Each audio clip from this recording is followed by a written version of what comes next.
So, Utah prosecutors revealing a potential motive laid out in text messages from the suspected Charlie Kirk assassin to his roommate before a chilling confession. Roommate, you weren't the one who did it, right? Robinson, I'm sorry. Roommate, why? Robinson, why did I do it? Roommate, yeah. Robinson, I had enough of his hatred. Some hate can't be negotiated out. So former FBI supervisor agent Jack Jupin joins us now. Jack, thanks so much for joining the program. Absolutely. So now we have potentially two confessions. We got what he confessed to his parents.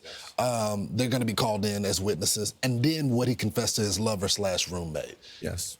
Does this close the case in a sense of the mountain of evidence against him? Yeah, and that's not even including so far the DNA, Right. which was also located, the surveillance footage also located, and also what he posted online, which is another confession in my mind as well.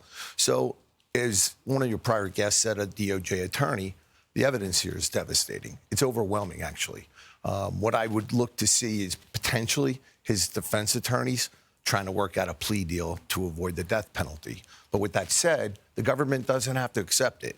So we're going to see a little negotiating and playing going back and forth over these court dates. As it relates to the negotiation, I look at the tech exchange with his roommate/lover and the destruction of evidence that they said, and they got a photo of it. Is this assassin such a big fish that they're willing to let that go? I don't think so. I mean, as we've seen, You don't think so? They're not going to let it go. They're not going to let it go. They're going to go after this guy with the full weight of the government, the U.S. government, the state government.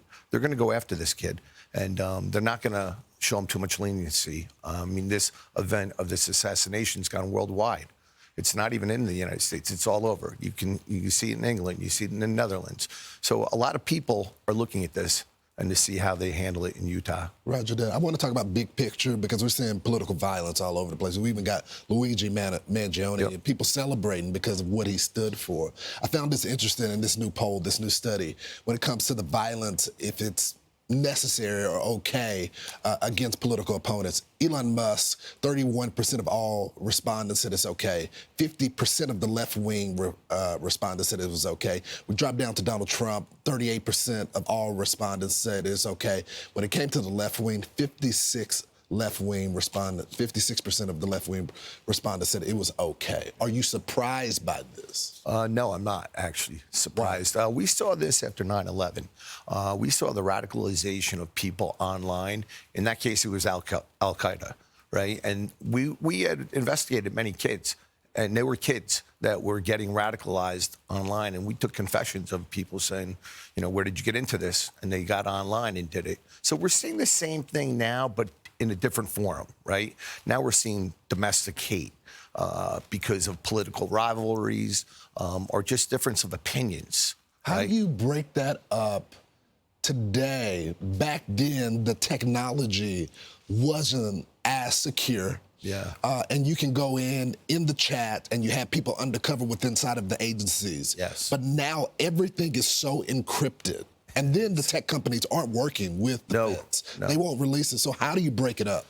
It's difficult to break up. You're absolutely right. You know, we need the help of the public. You need the help of somebody on the inside. That's how we make our cases, with inside information from informants, cooperating witnesses, or the general public. And that's the kind of thing that, you know, many people saw this individual's postings. Many did. And some of them even mentioned September 10th. Back in August. Is that criminal to not report that? You know, technically it's not criminal depending on where you are and what you knew. Now, if you aided, abetted him and assisted him in any way, yeah, that's going to be criminal. And also post-assassination, did anybody help assist him? I believe the roommate here will be probably more of a witness than anything else in this case.